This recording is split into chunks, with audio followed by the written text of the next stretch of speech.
संभल जामा मस्जिद मामले में मस्जिद पक्ष ने भारतीय पुरातत्व सर्वेक्षण यानी कि ASI की रिपोर्ट पर अपना जवाब इलाहाबाद हाई कोर्ट में दाखिल कर दिया है। अगली सुनवाई 10 मार्च को होगी। मंदिर पक्ष ने सफाई और मरम्मत की आड़ में मंदिर के चिन्ह मिटाए जाने की आशंका जताई थी। राज्य सरकार ने कानून व्यवस्था बनाए रखने का आश्वासन दिया था। महाकुंभ 2025 के भव्य आयोजन के बाद अब सरकार ने उन अधिकारियों के खिलाफ सख्त कार्रवाई शुरू कर दी है जिनकी लापरवाही आयोजन के दौरान देखने को मिली थी। इस कड़ी में एक चिकित्सा अधिकारी को निलंबित कर दिया गया है जिन पर शौचालय के लिए साइटिंग उपलब्ध न कराने का आरोप था।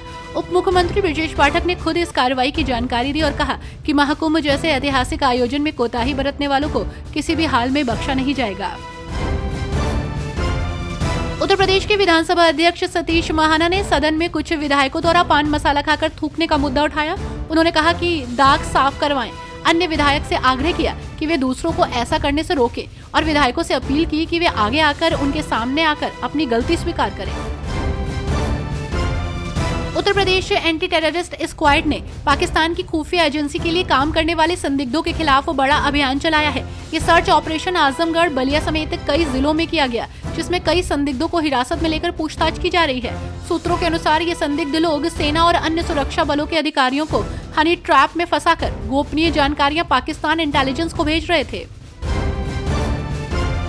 केंद्रीय सामाजिक न्याय और अधिकारिता राज्य मंत्री रामदास अठावले ने आकाश आनंद को एक ऑफर दे दिया है। बसपा से निकाले जाने पर उन्होंने कहा कि आकाश मायावती जी को अनुसरण कर रहे थे, उन्हें अब पार्टी से निकाल दिया गया है तो उन्हें हमारी पार्टी में शामिल हो जाना चाहिए।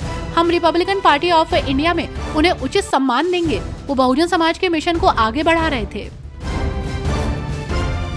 मायावती द्वारा अपने भतीजे आकाश आनंद को दल से निष्कासित कर दिए जाने के बाद सियासी प्रतिक्रियाएं सामने आ रही हैं। इस कड़ी में सुहेल देव भारतीय समाज पार्टी के नेता और योगी सरकार में काबीना मंत्री ओम प्रकाश राजभर ने मायावती के फैसले का समर्थन किया है।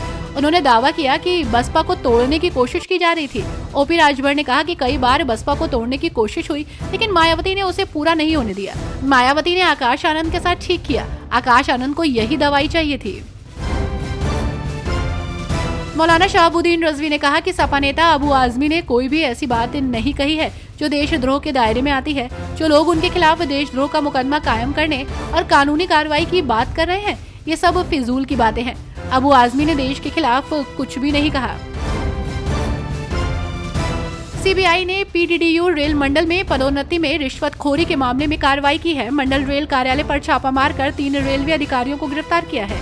सीबीआई ने करीब 1 करोड़ रुपए की बरामदगी भी की है। बताया जा रहा है कि हाल ही में 15 से 16 कर्मचारियों का प्रमोशन हुआ था और कार्मिक विभाग की ओर से सभी से 30-30 हजार रुपए की वसूली की गई थी।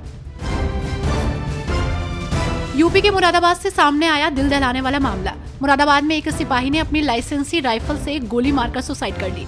हादसे में सिपाही के सिर के चिथड़े उड़ गए, चारों तरफ खून ही खून था। वो 2019 में यूपी पुलिस में सिपाही के पद पर भर्ती हुआ था। इन दिनों उसकी ड्यूटी IGPSC के आवास पर चल रही थी। हादसे से पुलिस महकमे में शोक है, लेकिन अभी मौत का कारण स्पष्ट नहीं हुआ है।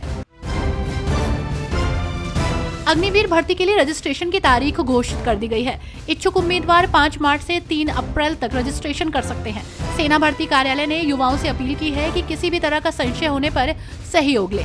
इसके साथ ही सेना भर्ती कार्यालय की वाराणसी यूनिट ने अपने स्तर पर तैयारी शुरू कर दी है।